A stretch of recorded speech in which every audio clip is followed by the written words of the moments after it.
Testosterone is the primal essence of manhood. Testosterone is the gift, gives men the strength, the drive, and the resolve to achieve goals. It's part of what makes man a man.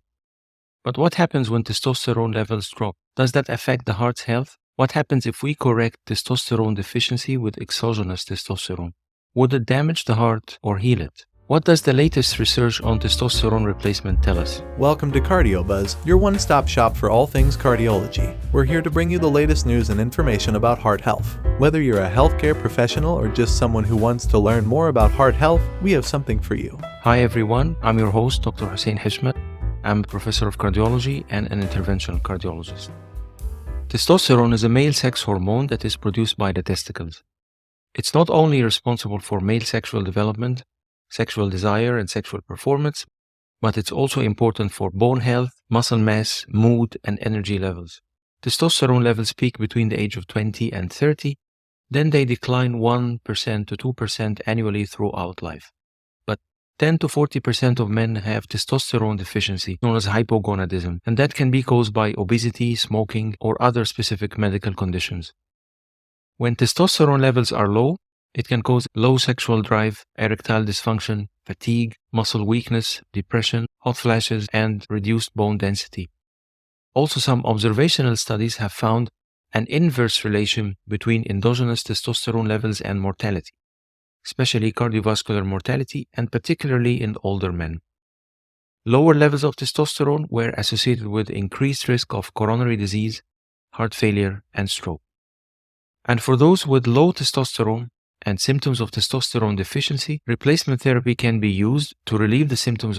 Probably the most common indication for testosterone replacement is erectile dysfunction, and that's a condition which roughly affects 50% of men between the age of 40 and 70 years. Testosterone replacement can also be used to treat anemia caused by chronic kidney disease and osteoporosis.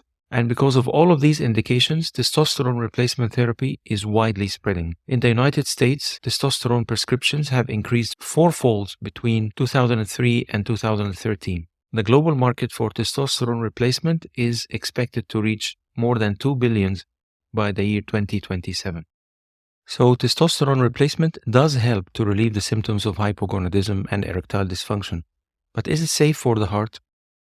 Well, previous studies on men taking testosterone replacement have shown mixed results, some indicating increased risk of cardiovascular events, while others suggesting decreased risk of cardiovascular events. That's why the FDA in March 2015 issued guidance that requires manufacturers of testosterone products to conduct clinical trials and find out if their testosterone replacement therapies are linked to a high risk of cardiovascular events or not. And we have the results of the biggest study on testosterone replacement released last month. A group of researchers led by Cleveland Clinic published the results of the TRAVERSE study in the New England Journal of Medicine in June of this year. They studied 5,246 men between the age of 45 and 80. They all had elevated cardiovascular risk, and half of the patients had pre-existing cardiovascular diseases. Half of the patients were 65 years of age or older. All the studied men had symptoms including erectile dysfunction, decreased sexual desire, decreased energy, or hot flashes.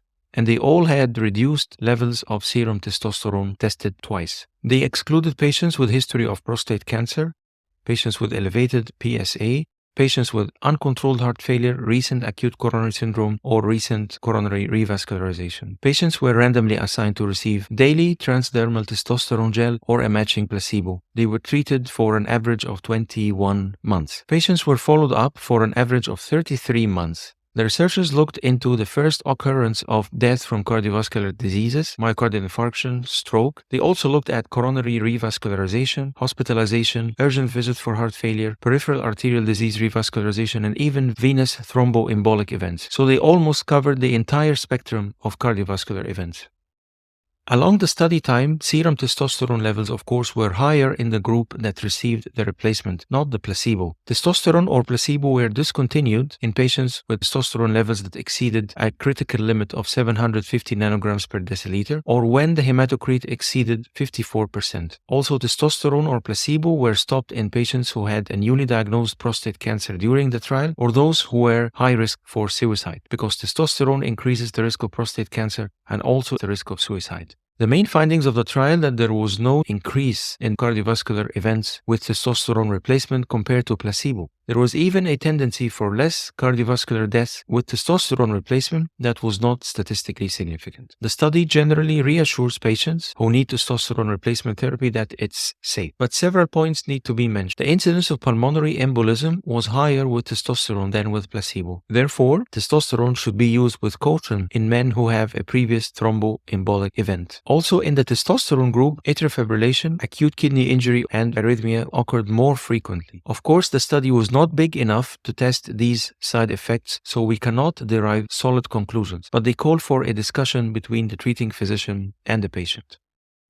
So, after excluding prostate cancer, recent heart failure, acute coronary syndrome, testosterone replacement did not cause more cardiac death, MI, or stroke compared to placebo. So, we can consider it safe. But please discuss with your treating doctor about your condition if testosterone fits you or not. Thanks for listening. We hope you enjoyed this episode of Cardio Buzz. If you did, please give us a thumbs up and subscribe to our podcast, and don't forget to check out our other episodes for more information on cardiovascular health. See you in the next episode.